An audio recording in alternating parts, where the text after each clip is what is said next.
Estamos de volta sim, porque a gente agora já não arreda mais pé daqui. Eu sou a Ana Margarida, a falar diretamente da RTM Portugal e estou aqui com o meu querido companheiro de jornada do Sem Escala, Daniel Palombo. Eu sou Daniel Palombo, da RTM Brasil, aqui do outro lado do mundo, e juntos mais uma vez, né, Ana, para falar de um assunto atual e bem, às vezes, polêmico, ou não. Depende, né? Tá aí mais uma opinião. Não sei, mas vamos ter cuidado que é para não criar fake news acerca disso, que eu acho que é o mais importante. E, sendo assim, já podemos mesmo arrancar com a apresentação deste nosso programa de hoje, que é exatamente sobre isso, sobre fake news. Certo, Daniel? Certo, esse programa tá global, assim, 3 países diferentes, conectados em horários, acredito eu, totalmente diferentes. Então, para a nossa conversa, a gente vai receber a Paula e o Walter, lá da Itália. Tudo bem? Ciao, ragazzi! Buonasera! Horários completamente diferentes. Completamente diferente, hein?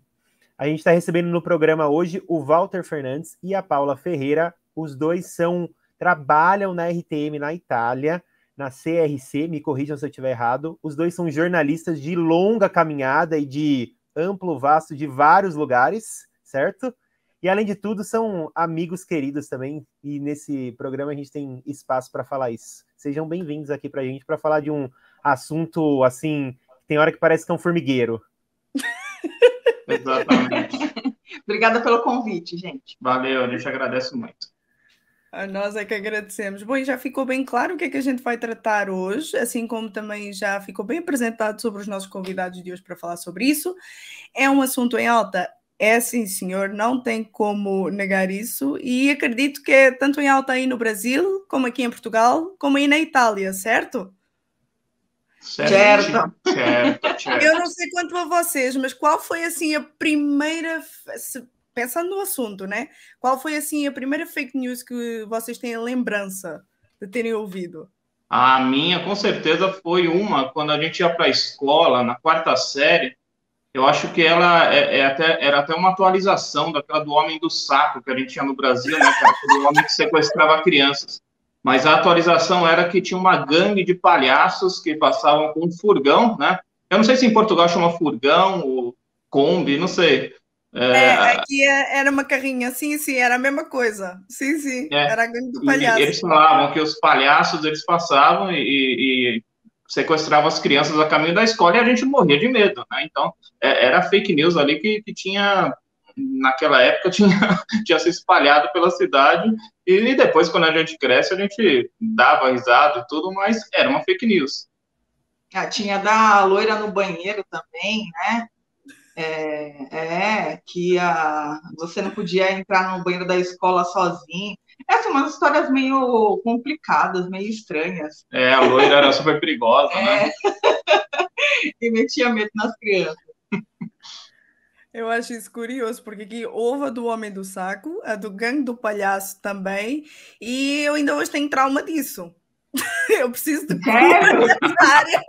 Fake news não é coisa boa, tá? Já fica logo aqui esclarecido, porque eu tenho trauma. Eu não sei, Daniel, tu concordas da mesma opinião? Qual é que foi assim a que mais te marcou? Eu não tenho traumas delas, né? Gente, mas assim, o advento da tecnologia e da globalização, afinal, olha isso, que coisa louca. A gente tá no plano século XXI, de 3 países diferentes, conectados, e você tá vendo no YouTube aí, sei lá de que lugar do mundo que você tá acompanhando a gente e o horário que você tá acompanhando, né? Então, olha o poder que a gente tem nas nossas mãos na atualidade. Vocês acreditam que isso tem contribuído muito, em especial agora na pandemia, que a gente ficou trancado dentro de casa e talvez o único meio da gente se conectar com as pessoas era o computador e era a internet, e, de um certo modo, estava acessível para todas as pessoas, né? Tirando as desigualdades. Isso tem contribuído para a produção de fake news? Com certeza. E hoje todo mundo quer falar. É uma coisa interessante. Todo mundo, é óbvio, a gente tem o direito de falar, mas aquele lado de escutar ficou de lado. A gente escuta pouco e fala muito. E eu acho que esse é um problema. né? E a partir disso, né? Eu falo uma coisa que eu acredito, aí o outro ouve e fala, poxa, olha, isso aqui é interessante. Vou acrescentar mais uma coisinha. E acrescenta e essa história vai virando uma coisa louca, né? Chegar ao ponto de você falar, isso aí é absurdo. Eu lembro que tinha uma notícia também, essa é bem famosa, que ficou famosa na Copa de 1998 de futebol, quando a internet ainda estava engatinhando no Brasil. Eu não sei como que era em Portugal, Ana, mas no Brasil ainda estava engatinhando, nem todo mundo tinha internet em casa e tudo, ou se tinha, era aquela internet lenta, né, que para você tinha que ligar o modem, fazer aquele barulho todo, para enfim, era o barulho? Fazia Saudade. Era uma coisa maravilhosa. E assim, eu lembro que teve uma fake news que o Brasil perdeu a Copa para a França na final, e teve todo um assunto envolvendo o Ronaldo, o jogador, o fenômeno, tudo, que ele teve um problema antes da partida e tudo mais. E aí, depois disso, surgiu uma fake news que ficou famosíssima, assim, que você recebia no e-mail, né? Você não tinha redes sociais, então você recebia no e-mail, que se vocês soubessem o que aconteceu naquele dia, todos ficariam enojados, né? E assim, e essa frase era atribuída a um jogador na época, que fazia parte do elenco e tudo, e é muito engraçado porque na hora todo mundo, nossa, o que foi isso, né? E ela era atribuída, né, esse texto era atribuído a um jornalista americano que teria feito essa matéria, e depois isso virou tanto, assim, virou uma fake news tão grande que depois ela ganhou novas versões com o mesmo texto, né? Então, ocorriam fatos, né, mundo afora, e qualquer fato tinha esse texto como base, era o mesmo texto, você mudando praticamente só o nome das pessoas, né? Ou a cada Copa do Mundo, por exemplo, se o time perdia, se a seleção perdia, enfim, acontecia alguma coisa, tinha sempre um escândalo por trás. Se vocês soubessem o que aconteceu, ficariam enojados. E assim, isso girava muito, né? Só que girava pelos e-mails, então você não tinha rede social. E já era algo assim muito, muito forte. Mas depois, com as redes sociais, o negócio descambou realmente. E o e-mail já era corrente naquela época? E se você não passar esse e-mail, o Brasil vai perder a Copa de 2002. Já rolava isso. Já rolava. Passe para mais 10 pessoas. Mande para 10 pessoas, ou então sua caixa de e-mail ela desaparecerá. Era uma coisa maravilhosa, assim. Mas, assim, acho que foi a primeira parceria, né, entre fake news e tecnologia, porque antigamente era só mesmo era só mesmo ali no boca a boca, né? Ou então o pessoal dentro das empresas que faziam muito isso. A tecnologia, as redes sociais, elas amplificaram isso e muito. Eu acho que você levantou uma coisa importante, né? A fake news sempre existiu, né? A mentira tá aí desde que Eva comeu a maçã. E as nossas vizinhas estão na calçadas no Brasil, eu não sei, sentada, olhando a vida dos outros para promover a fake news. Eu não sei como é aí em Portugal, Ana, entendeu? Mas... Aqui, ou estão na rua ou estão assim na janela. É a melhor videovigilância que nós temos, só que lá está, né? É o dito ditado popular. Quem conta um conto, acrescentam sempre um ponto. E às vezes até tira as coisas de contexto. Para mim, aquilo que mais me marcava nas fake news, né, principalmente assim, à medida que eu fui crescendo, é que, em primeiro lugar, além de ser uma grande mentira, a mim também provocava um medo enorme. E eu acho que isso nós acabámos por viver até mesmo agora durante estes 2 anos de pandemia. Eu acho que houve muita gente, por causa dessa dificuldade em encontrar a notícia certa, ou pelo menos, como é que eu ia dizer, filtrar bem as notícias, acabava até por ficar um pouco com medo da sua própria vida, né? Do que é que poderia acontecer ou não. Eu sei que é um assunto delicado para nós entrarmos, mas assim... As fake news, elas acabam por alcançar todo o panorama da nossa vida, todas as áreas da nossa vida. Então, eu não sei o que é que vocês pensam quanto a isso, mas a mim o que mais me provoca é essa questão da mentira e essa questão depois do medo, não é? Quando a verdade ela não está revelada. Mas é porque a fake news ela apela muito para o sentimento, né? Você consegue disseminar fake news, na verdade, por causa do sentimento. As pessoas, se você não recebe uma coisa impactante não na sua caixa de e-mail mais, mas nas redes sociais, no WhatsApp, se você recebe alguma coisa que é impactante e aquilo não só é impactante, mas você tende a acreditar ou tende a querer acreditar naquilo, você, muitas vezes, se você não tiver sabedoria, não tiver temor, enfim, se você não tiver responsabilidade, você passa para frente. É igual quando a gente recebe uma coisa bonitinha, né? Um vídeo que incentiva as pessoas, a gente acha, poxa, ou uma música, o que você faz? Você compartilha, mas você compartilha porque você acredita naquilo que você está compartilhando. Então, quando isso não é uma musiquinha, ou uma mensagem do bem, aí, e é uma fake news, você provoca um estrago grandíssimo, né? Você pode acabar com a vida de uma pessoa por conta de uma mentira, por conta de uma fake news. Exatamente, eu acho que isso foi uma das coisas que eu vi muito acontecer, tanto que eu tive que fazer eu odeio usar esta expressão, mas é verdade, eu acabei por fazer um jejum de redes sociais, entre aspas, mas foi mesmo abstinência, eu tive que sair porque eu estava, assim, a ver tudo aquilo que a rede de pessoas que eu seguia estavam a publicar e aquilo estava-me a assustar, porque nada batia certo, ninguém concordava com ninguém e só propagavam de graça. Eu cheguei a uma altura que, gente, chega, não é isso que nós estamos aqui para fazer, nós estamos aqui para propagar a verdade e aquilo que são boas notícias. É óbvio que às vezes as boas notícias vêm acompanhadas de más notícias, mas mesmo assim vamos propagar a verdade e não esta desgraça, né? Porque era o que mais virava. Então chega uma altura que a gente quer virar ermita, mas eu acho que isso também não é propriamente a solução, porque Ana, a informação ela está aí para nos servir, né? Sim, aconteceu uma coisa muito interessante também, muito triste, né? Como nós somos jornalistas, e a gente estava, quando começou essa pandemia, a gente já estava aqui na Itália, na região que foi mais atingida aqui na Itália, então viramos o foco, né? Então, TVs, rádios no Brasil ligavam para a gente para saber, olha, como é que está aí? A gente fez matérias para revistas e um monte de coisa. Mas o que a gente mais passava tempo, e aí depois a gente falou, olha, não dá mais pra gente, psicologicamente não dá, a gente não tem mais força. Chegavam tantas mensagens pra gente falando, é verdade?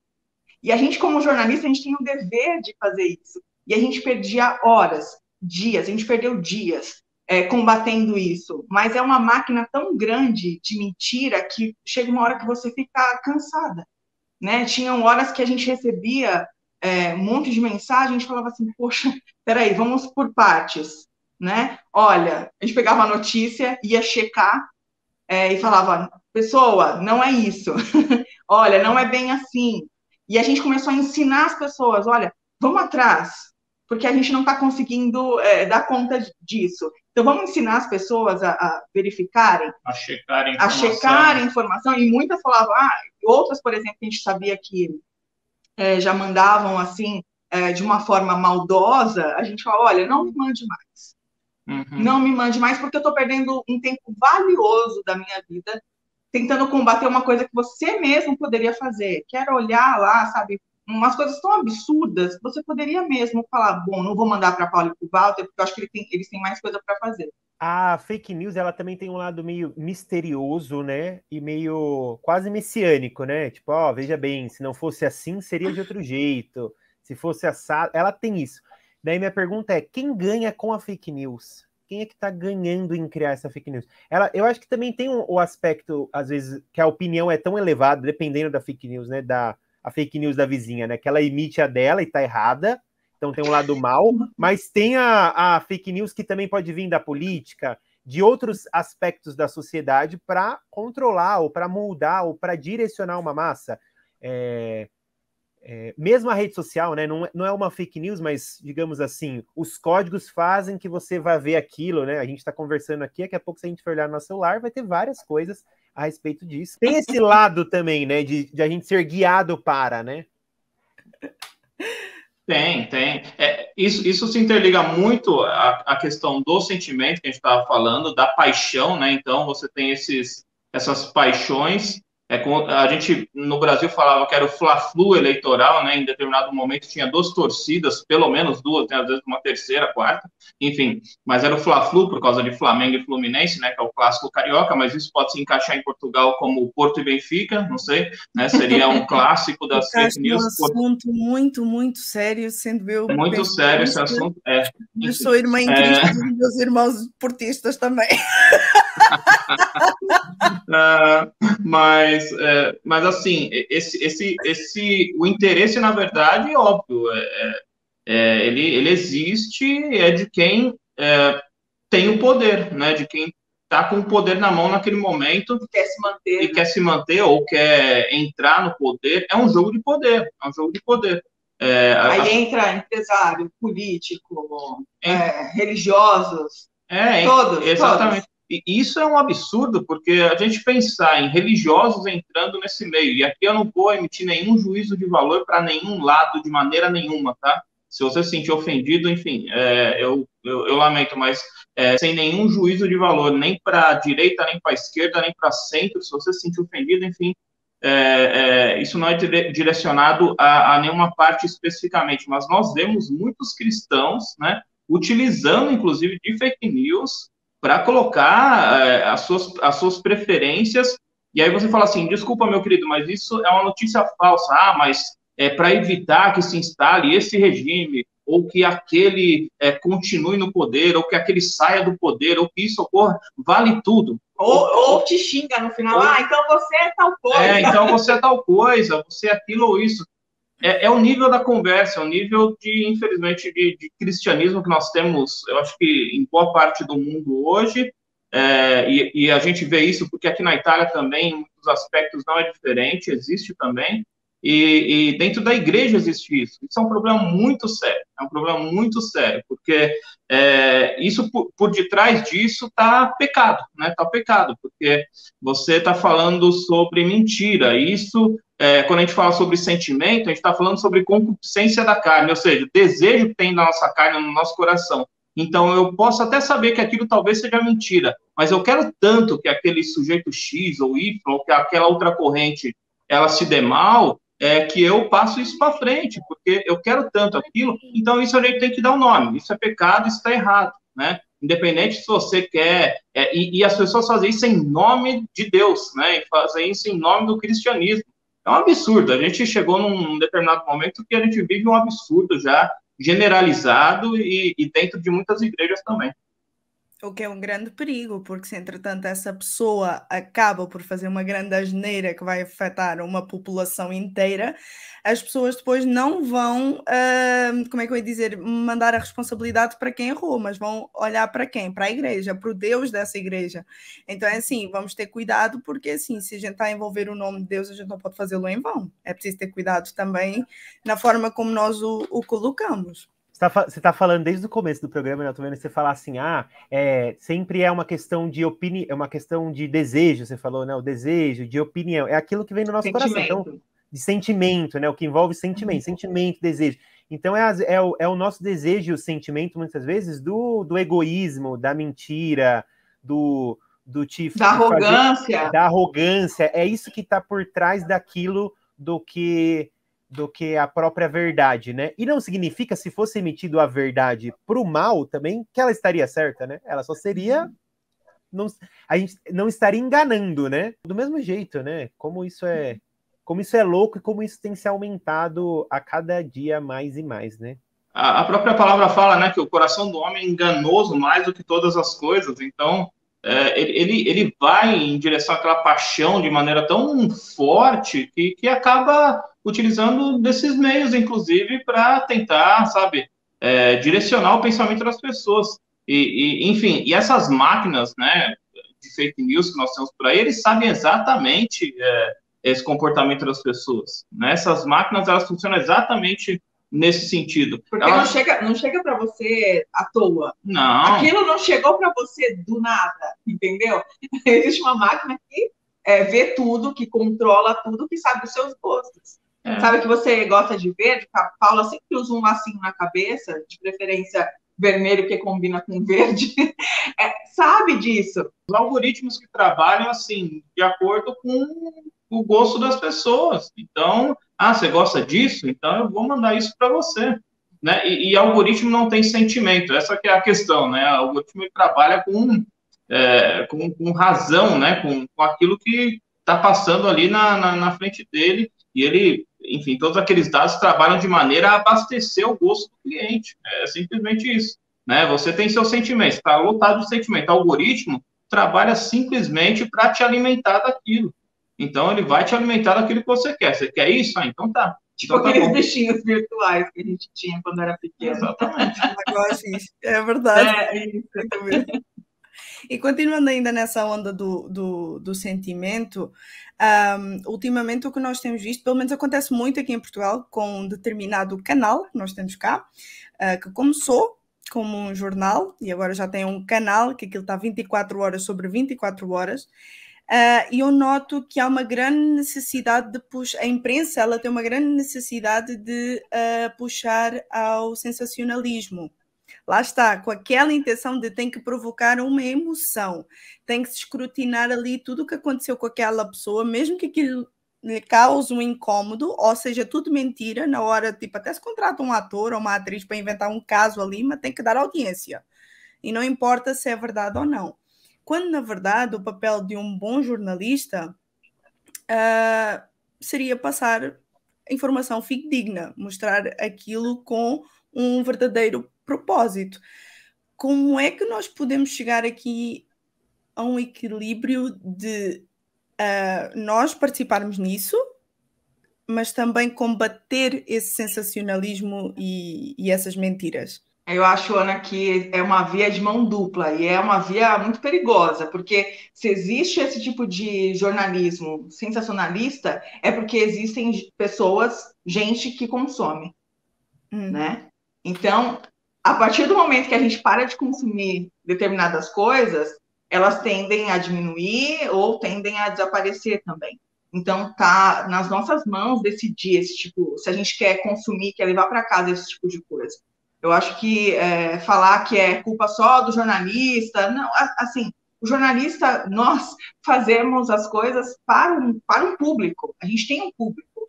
A gente fazendo esse programa aqui, a gente sabe para quem a gente estava falando, né? É claro que a gente quer atingir outras pessoas, mas a gente tem um público em específico. E esse público pode ou não consumir aquilo que a gente está oferecendo, parte da gente consumir ou não, né? Uma coisa que vai fazer bem ou mal para o nosso corpo, para a nossa mente também. E tem aquela outra coisa, tem um outro aspecto que tem jornalismo, assim, não todo jornalismo, tá, mas uma parte do jornalismo, ele se misturou ao entretenimento nos últimos anos, né? Então, você tem um programa que você fala, isso é jornalismo. Não, isso não é jornalismo, isso se tornou uma palhaçada, se tornou um entretenimento barato para quem quer assistir. Como a Paula citou muito bem, tem público para tudo, né? Quer dizer, existe audiência para tudo. Então, se você quiser assistir aquilo, você assiste. Só que aquilo não é jornalismo, aquilo é entretenimento. Então, passa por você também avaliar para você ver, isso é jornalismo? Isso é entretenimento? O que é isso daí que está passando? Isso é notícia realmente? Ou isso, sabe? Aí você vê são vários programas no Brasil, infelizmente existem tantos que ali do nada aparece, sabe, aparece uma trupe ali durante o programa ao vivo, um programa policialesco, em que de repente ele, vamos para o helicóptero que está tendo perseguição policial. E aí ele traz ali a perseguição policial. Ali ele está perseguindo o bandido. Calma aí, opa, em primeiro lugar, como ele está perseguindo uma pessoa, você não sabe se ele é um bandido. Você pressupõe que aquele cara que está sendo perseguido pela polícia é um bandido. Mas se for negro é bandido, não é? Se for negro, então, no Brasil, ele já é 90% ele é bandido. 10% talvez ele, né? É a dúvida. Aí a gente já viu transmissões assim de o cara tá perseguindo, ele vai lá, e o narrador ou apresentador, ou seja lá o que né, se você queira chamar esse indivíduo, ele começa, olha, ele vai pegar o bandido, hein? Isso, atira nele, isso, dá 3 tiros no cara. Isso tudo ao vivo. Mas a gente não sabe se deu tiro, Paulo. Não sei, mas será que ele deu tiro? Será que ele não deu? Isso já ocorreu no Brasil, em programas policialescos assim, nojentos. E as pessoas assistem isso. As pessoas gostam dessa nojeira enquanto elas jantam. Então, assim, enquanto você janta, você vai vendo uma carne, a gente costuma dizer no Brasil, a carne negra, que é mais barata, ela sendo abatida. Por quê? Porque isso tem público. Gente, assim, isso vai um pouco além de fake news, tá? Mas, querendo ou não, isso também tem muito a ver com o que a gente está falando. Porque isso eu diria que é um jornalismo feito.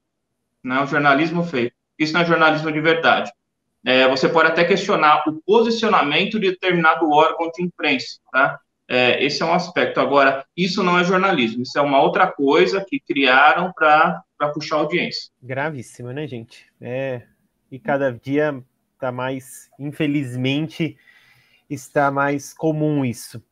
E trazendo isso para o Evangelho, que o Evangelho é a boa nova, né, ou a verdadeira notícia, né, justamente contra a falsa notícia, e talvez quem está assistindo fala, o Evangelho também nunca escondeu não as falsas notícias, mas as más notícias, né? Quando a gente lê a narrativa bíblica, a gente vê a todo momento, tá escrachado para quem quiser ler, as falhas de todos os personagens bíblicos lá, estão aparentes, né? De Davi, de tantos outros. Tá lá, tá claro, é só ler o que aconteceu com eles. E o Evangelho tem essa resposta de ser a boa notícia, né? E a gente, como cristão, a gente carrega em ser, não só de levar a boa notícia, mas em ser a boa notícia, né? A gente não pode ter esse choque de só levar a notícia, né? Deus falou assim, vocês são a boa notícia, né? Vocês levam ela entre vocês. E a gente vê num país que a gente já tem um número de cristãos, a gente está falando do Brasil, isso não é a realidade de Portugal, a Ana me corrige se estiver errada, um número tão crescente do protestantismo no Brasil, sim, absurdo que nunca se viu. Em 2030 a gente passa o catolicismo romano, e a gente vê o número de fake news aumentando escaladamente. Isso deveria ser totalmente ao contrário. O gráfico devia ser assim, quanto mais cresce, algumas coisas do gráfico deveriam ser ao contrário, né? A pobreza era para estar diminuindo, a fake news era para estar diminuindo, o poder do Estado era para estar diminuindo. E a gente vê ao contrário, se chocando, né? Então a gente tem algum problema aí que a gente precisa ser revisto, né? É a base, né, de tudo. As igrejas têm que investir nas pessoas, de estar junto, de discipular as pessoas, de ensinar. Você estava falando de ler a Bíblia, Dani, mas as pessoas não querem ler a Bíblia, elas querem ouvir sobre a Bíblia. Então, é mais fácil, para que eu vou ler a Bíblia se a Ana vai falar alguma coisa para mim? Mas, poxa, e se a Ana me fala alguma coisa que não está correta, ou que, sabe, olha, tem que ver melhor. Não, mas eu tenho preguiça de abrir a Bíblia e falar, olha, peraí, que eu vou conferir, né? Como eles faziam, eu vou conferir para ver o que a Ana falou, tá certo, porque, olha, eu fiquei na dúvida, ou vamos discutir sobre isso. Não tem uma base. E quando você não tem uma base, o resto desmorona. Porque são fake churches, né? São fake crentes, são fake... Eu vou tá inventando os nomes. Não, mas você tem tantas igrejas fakes, infelizmente, no nosso país, e eu não estou falando aqui de doutrina simplesmente porque não é uma doutrina reformada, então eu não quero... Não é isso, não é porque a gente é batista, não é isso. É simplesmente porque são caras que realmente, assim, você vê pelo discurso, você vê pelo púlpito, mas e assim, isso... Olha, isso são sermões fakes, sabe? Mas as pessoas gostam disso. As pessoas gostam disso. Você vê como está tudo entrelaçado, assim como uma fake news, ela dissipa muito mais rápido, um discurso, né, ou um sermão que não seja bíblico, ele muitas vezes ele chega muito mais longe do que um sermão que seja bíblico. Aquele comfort, né? Daquele conforto no coração. Ele vai muito mais avante do que um sermão. No seu sentimento, né? Vai no seu sentimento. Chama a sua atenção e te puxa e fala assim, olha, te repreende, fala, você está errado. Não, mas aquele que tem coach, né? Olha, vamos para frente, porque, olha, tá tudo certo. E aí, tudo bem, Jesus é bacana, né? Ok, mas também vai chegar uma hora que a gente vai ter que pagar nossas contas. É isso que as pessoas esquecem, né? De viver uma vida bonita, como diz o pastor Itamir Neves.